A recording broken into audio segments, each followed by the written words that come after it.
Well, hello again, everybody. Welcome back to Backstage Bimbo TV. My name is Allison Rouse, your most notorious groupie, and author of We've Got Tonight, The Life and Times of Notorious Groupie. Me. What can I say? So, hope everybody's doing awesome, enjoying their summers. Today on Cocktails and Rocktails, we're going to talk about a couple things. First, we're going to talk about my 18th birthday and a little band out of New York. Awesome thrash band, still going strong to this day. Never made it to like Megadeth or Metallica level, but still one of the best thrash bands in the history of thrash metal. Absolutely respected. Like I said, still playing, still going strong this day. We're going to talk about Overkill. And like I said, my 18th birthday. Which, once we get done talking about that, we're going to discuss my age, because obviously you guys are putting two and two together. In the book, I'm open about my age, but on these vlogs, I tend to pull back a little bit because of today's environment. I wrote the book, I started writing the book about 15 years ago, really finished it up about 8. It's been out 7.5. So, kind of a different time with not a lot, with everything that was not going on, that's going on today. So, I will discuss my age once we get done talking about my 18th birthday with Overkill. And in honor of all this, today's shot is the Lolita. Because I was. It's for so many bands. Don't hate the bands, boys, because they didn't know about my age. So grab your Lolitas, ladies and gentlemen. Kick up your feet. Let's have a little cocktails and rocktails, shall we? Cheers, big ears.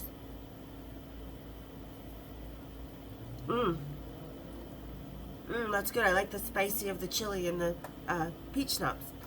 So, okay, I don't have my backstage pass from my 18th birthday, but this is about a year later. So, the first time I lived in Seattle with Danny.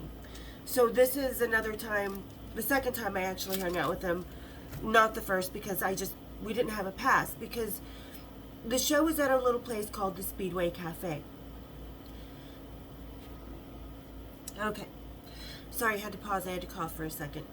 So anyway, Speedway Cafe was this really awesome, just piece of shit dive club like you've never seen. You know, people talk about CBGB's being a dive and their bathrooms being disgusting. This was kind of the West Coast version of that, but the bathrooms were grosser. And it wasn't like in an actual building. It was an old, like, small airplane hangar. So, and it's like you walked in and there was this little lobby. And it was an all-ages club, but they had a 21 and over room where you could bring your own booze and, you know, get your ticket and store it and come and go as you please with your alcohol. Then you walked into the second little area, and that was where they had the juice bar, you know, Cokes and stuff. And then where they sold a t-shirt, and one wall was covered with every flyer of every band that ever played the Speedway, which is really awesome because, like I said, this place was, everybody played there, from Suicidal Tendencies to Nirvana, Dangerous Toys, Danzig on their first tour, Gwar, GBH, Dark Angel. God, so many bands that I can't even begin to tell you, but we'll talk about the Speedway because, like I said, it was one of the most amazing punk clubs you could ever go to. Total piece of shit place. Like, the soundboard and the lighting board at the back of the main room where the stage was, pretty much a big old fat battery and a couple wires stuck to a potato. I mean, it was the worst.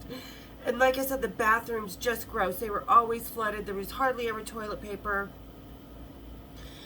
I'd rather pee in the sidewalk. And I probably did a lot. Or went to the tour buses. So anyway, Overkill is playing the Speedway Cafe on August 29th, which is my 18th birthday. August 29th is my birthday. It's been reported as July 27th. Don't believe everything you read online, folks. They can't even get my birthday right. August 29th. So, this story starts the night before on August 28th. I had spent some time with my family, and Cammie and my friend Lisa and I decided, look, yeah, it's my birthday. There's a band in town. We're celebrating. So we go down. So we go down and we hit up the start to do the rounds, and as we come off the freeway, first thing we see is the Holiday Inn Hotel, and what's parked out there? The buses. So we pull over. The guys are on the bus. I mean, we don't see them on the bus, but as we park, we get out of the car. We're kind of trying to figure out what we want to do, what our strategy is going to be before we go into, and we didn't even have to go into the main part of the hotel because they were actually staying on the outside rooms. So we get out of the car, bus door swings open. Well, hello, boys. Hi, boys. So we all jump on, we introduce ourselves, and there was one man that I wanted. And that was Blitz, Bobby Ellsworth, their lead singer. Oh, still beautiful to this day. I will post some pictures here at the end that you guys can see of him in about 2010 when I was hanging out on their tour bus. Oh, Daddy. Come to mama. Great abs, beautiful pinky. Long, nice shape, good veins in those hands. Which, ladies and gentlemen, you know how I feel about those pinkies. You know what they mean. And we'll talk about that on Patreon. But so anyway, we get out, we do our introductions, and we're just talking. They're like, oh yeah, it's her birthday tomorrow. So, and Lisa starts talking about how it's going to be my birthday and how old are you? And I'm like, oh, I'm not going to tell you my age because I didn't want anybody to get upset or to shy away from me. So, and I didn't want to use my fake ID either because I was like going to be 18, so I didn't care. So Lisa's being all excited and cool about it, but Cammie is one of those frenemy types. So she starts just, well, why don't you tell him how old you're going to be? And, you know, they're all kind of looking at him, and Blitz is like, no, it really doesn't matter. You know, he's like, we're just cool. Don't worry about it. So we decide we need more beer. And there's a little, you know, convenience store right across the way. So a couple of us run over there, and then we go back to the hotel rooms. Where we're sitting there, like I said, conversation is just flowing, as it does. Blitz and I are flirting. And he's like, well, how old are you going to be? And I said, well, probably 19. And he says, probably. I said, probably. And Cammie, because Cammie wanted Blitz. And for years later, she would tell this story so different, like, oh my God, I wasn't even there, according to her other friends that she made after we stopped being friends, which was pretty much after this. So this story to her friends is so completely different, but Blitz was never into her. He and I just hit it off. We had the chemistry. I was a cute little blonde, you know, and that's what he liked. So, like I always say, I'm not saying I was beautiful, not dead, that guys were falling at my feet. It was just the 80s and rock and roll. And I was a cute girl. Yeah, I was a cute girl with a little vixen attitude. I was going to fuck your world up. And trust me, that's attractive. I'm like a hot chick that can hang with the boys. I'm not one of the girly girls. I'm a guy's girl. So that's half of my charm, is the guy's girl. So Blitz and I are hitting it off. And Cammie just starts digging in with those underhanded comments. Why didn't you tell him the truth? Okay. I said I'm 17, so at midnight I'll be 18. And Cammie thought this was going to shift focus, as a lot of the hater girls do. No, it didn't. The only focus it shifted was Blitz said, well, I guess I can't kiss you till midnight, right? Yeah, perfect. Perfect. So as the night went on, that's exactly what happened. We were all watching the clock. We were drinking beer, smoking whatever, running to and from the bus, having a good time, just laughing. Being normal, just hanging out and talking, doing what we do, you know, normal stuff. And midnight hits. What does Blitz do? So everybody starts saying happy birthday, we cheers, and he grabs me and kisses me. And oh, he's such a good kisser, and his hands are so awesome, and oh, he's got a beautiful, beautiful body. There's going to be a picture at the end, because like I said, in 2010, when I ran into him playing Salt Lake City again, he's like, we were comparing tattoos, or talking about tattoos, and he's like, yeah, I've got one down here. I'm all, yeah, pull up your shirt. I didn't care about the tattoo. I remembered that body and those abs on him. Oh, daddy. Blitz is a hottie. So anyway, He pulls me in and he kisses me, and I'm feeling his hands and I'm feeling his body. By 12:05, we were in Blitz's room. Mm-hmm. Yep, and like I said, you want to know what it was like? Come to Patreon. Or check out the pictures at the end of the video, because you'll see his hands and those abs. Surprised I didn't break my vajayjay bouncing off those. Mm-hmm. I tried though. I tried really hard. So we go out at the rest of the night. Whatever. Get up the next morning, go home, we all get ready. Christina and Lisa were good friends. Anyway, Christina was in previous video about Metallica's ABCs, and this is how I met Lisa. But anyway, so we all go to the show the next day, and it's like, oh, it's Allison's birthday, it's at the Speedway, the guys at the Speedway know it's my birthday. And there's this local band, Truce, who is still around, playing locally and a little bit on the West Coast. And they were opening up for Overkill.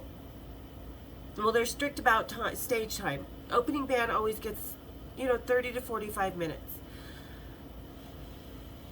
Well, Truce didn't even get that because the power was blown. And we're all sitting in the back dressing room area, and the Speedway guys are all pissed off, or, Truce guys are pissed off because the Speedway guys are like, nope, too bad. As soon as we fix it, you got to get off stage. You only have this much time because we got to get Overkill on. And as we're sitting in the back, I'm sitting in this ratty old armchair at this punk club on Blitz's lap, because like Sam, always on their laps. Can't get to my rock star if I'm sitting on his lap. But so, sitting on the lap and the power blows, and Dee Dee, the bass player, comes in, pokes his head, comes in from the bus. He's all, did my hair dry or blow it out? Just joking. Well, okay. Let's face it, I didn't think he was joking that day. I found out in 2010 that, as a matter of fact, he was just joking. I wasn't always the brightest bulb in the Christmas tree, but that's okay. We don't all have to be. So, they come in, they go on stage. They stop in the middle after the first 3 songs, and Blitz like, wait a minute, everybody, wait a minute. I just want to say happy 18th birthday to Allison. So they got the big happy birthday from the stage, from the band, which was awesome as a groupie. Because, every groupie wants to be acknowledged by the band. And even though it was a Speedway, it was my day, it was my birthday, and I was acknowledged, and that was awesome. Then after the show, Blitz and I went back out on the bus. We were hanging out. They stayed the night, and of course, we had more birthday sexy. Like I said, come to Patreon for that. Delish. So that was that. That was my 18th birthday. And it was a lot of fun, and I would not have changed it. And, the only downer of it was Cammie, because we all have a Cammie, those frenemy, that has to make those underhanded digs. I still know a couple of those Cammies. Back off.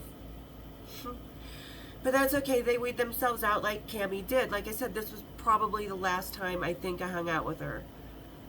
Maybe I can't remember if Testament was before or after that, but that vlog's coming up as well. So, yeah, we hang out and had a blast, and I was now legal. And with that said, let's talk about this. I was underage. When I met David Lee Roth, I was 14 years old. When I moved to Salt Lake City and started hanging out, I was 15. I make no bones about it in my book. Like I say, now it's a different time, because it was a very different time when I started, and that's no excuse, but we didn't have certain awarenesses of R. Kelly going on yet. And it was a very common thing starting in the 70s, because a lot of people will give me crap about it, but they won't give, Lori Maddox or Sable Star, that crowd, any crap. And Lori Maddox is even I've never really seen her, discuss the age issue, because we all kind of tend to back off, because it wasn't, I don't want anybody, for me, personally, I don't want anybody to blame the rockers.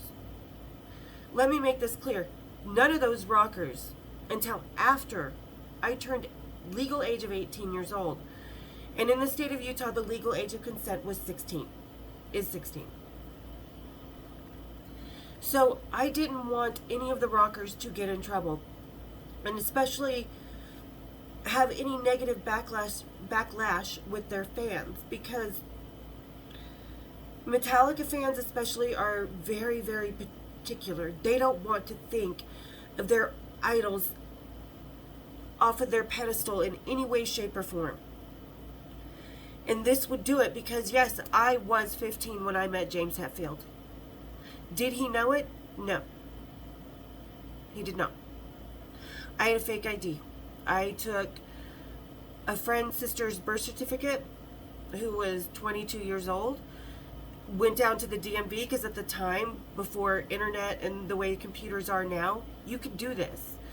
And I just said, I need an ID. I lost my driver's license or whatever. I need an ID. Went down, got an ID, said I was 21. And also remember, these stories all start at the hotel bar. 95% of them. These guys were watching me sit at a hotel bar. Me and my friends, they walked in, drinks in hand. They figured the bartenders took our IDs. They were safe. We're sitting in a bar. So I will defend the rockers that I knew as an underage girl till the day I die, because they don't deserve to be vilified. They don't deserve to be R. Kelly. They are not Marilyn Manson. They are not any of these people. Even Dave Ellefson, when I knew him, was not the man he is now. And attitudes were very, very different at the time. Not that we weren't careful. We were careful. We knew our lives were in these guys' hands, and vice versa, that their lives were in our hands. So we had to keep our boys safe, because yes, I was touring.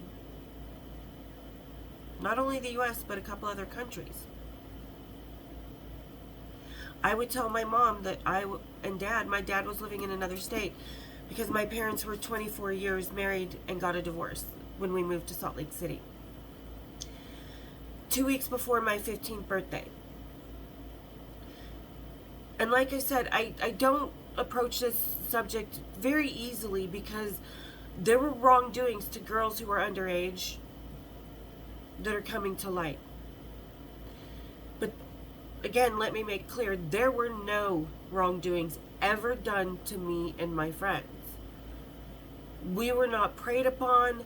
In fact, we were the predators. We were going to those hotels. We were going to the buses. We were intentionally ensnaring these guys into our little rock and roll fantasies, our sexual fantasies, our adventures. We loved the tribe so much that we just wanted to be a part of it, and this is how we were part of it. And just because we were 15, 16, 17 years old, me and my friends, doesn't mean we were stupid or being coerced or manipulated. Like I said, if anything, it was quite the opposite. And from 1988 on, it wasn't an issue, because we were all over 18 except for one other person. And the guy still didn't know. So, you know, I know that people will think, well, you were too young to make these decisions. And no, we weren't. We were making decisions as wise as you could for a 15-year-old, 16, 17, 18-year-old, which being around rock and roll made us a bit wiser, because we learned a lot from the guys, because they took such good care of us. Like I said, I was raised with very good male influences in my life.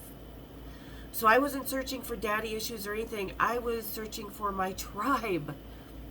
And this was my tribe. I found it. And I was so lucky to find it at 15 years old, 14 even.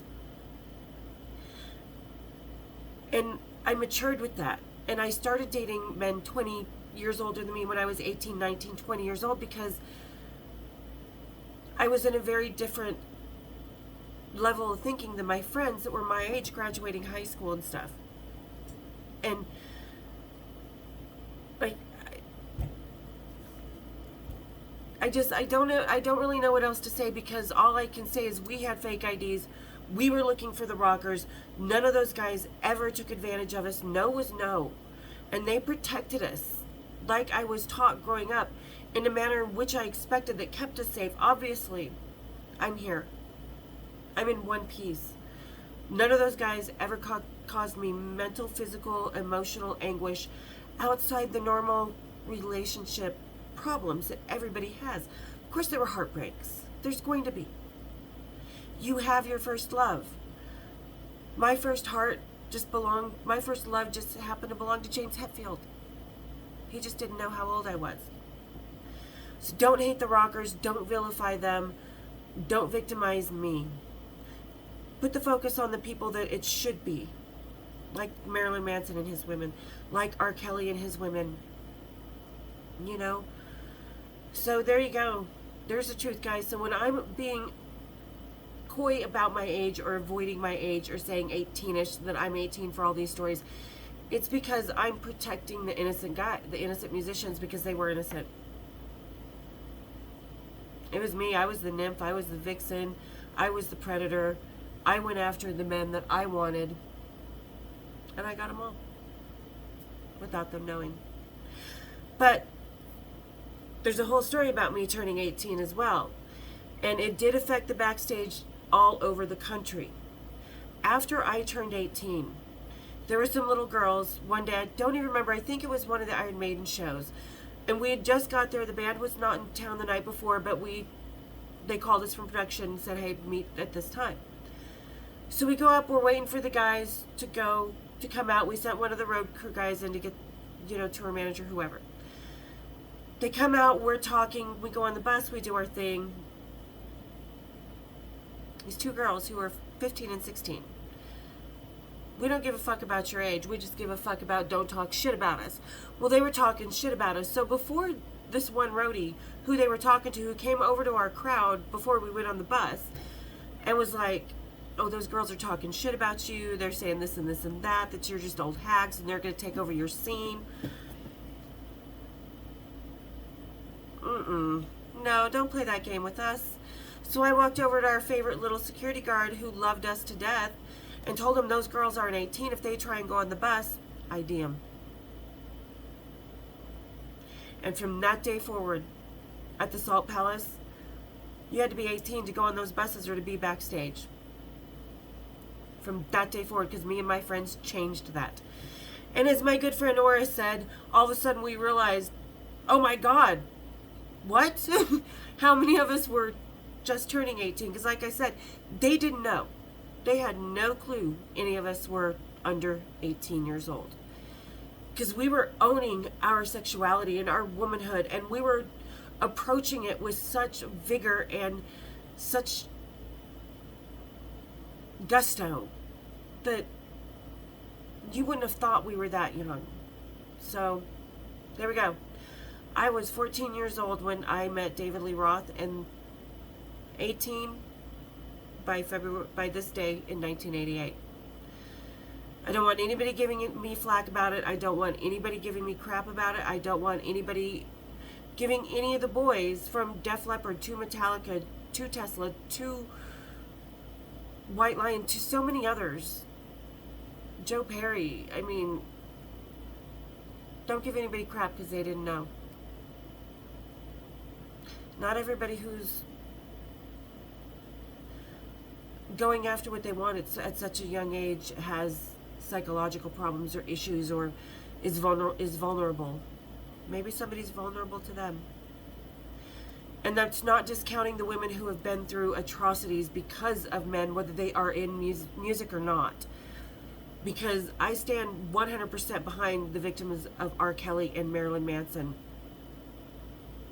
I don't stand by that bitch from Dave Elliston because she's just a twat and a half, and you deserve what you're getting. You went after. He is a victim of hers, and that's what I mean. Even now. Rock stars don't always know. Just like when we ask them, are you married? We have to rely on their truth. And when Eric Carr asked me if I was 18 years old, I said, yep. He said, how old are you? I said, 18.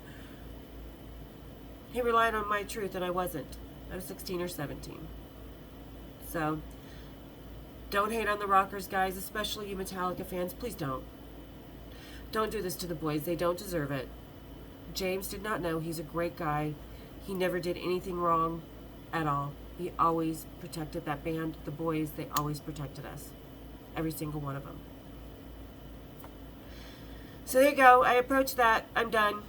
I won't talk about my age anymore, except to be honest from here on out in the vlogs at how old I was. Because like I said, I was in high school. I do drop hints. I drop a lot of hints. You're going to hear some more. You probably heard one in my previous Metallica ABC vlog. If you haven't, go watch it. Little hints. Alright, guys. Thanks for tuning in. Thanks for listening to about my 18th birthday and about the reality of being an underage groupie. And yes, I was. I own it. And I'm almost ashamed of myself that I kind of backed off of it from the vlogs because I have no regrets. And my age was definitely not one of them. Nothing to be regretting. So, alright guys, you want to hear some more of these stories? Come on over. Come to my Cocktails and Rocktails. You hit that subscribe button, you hit the like button, you hit the bells. Because I usually do once a week on these. I drop little surprises in midweek sometimes. And I'll keep doing that because I have a lot of stuff. I have so many vlogs. Like I always say, I don't just have 2 or 3 years. I have 30 years. My book only covers 17 of that, and even that is only half the story. So my Patreon, you want to come hear the dirty details about sizes, techniques, what their cocks were like, come to my Patreon. Join that. I have a great t-shirt line with merchandise and stuff. The links to that are in the description down below. So is today's cocktail down below. And the link to my book is down below as well. So, alright folks, thanks for tuning in. Hit the subscribe button, hit the like button, hit my bells, and we'll see everybody next week on Cocktails and Rocktails.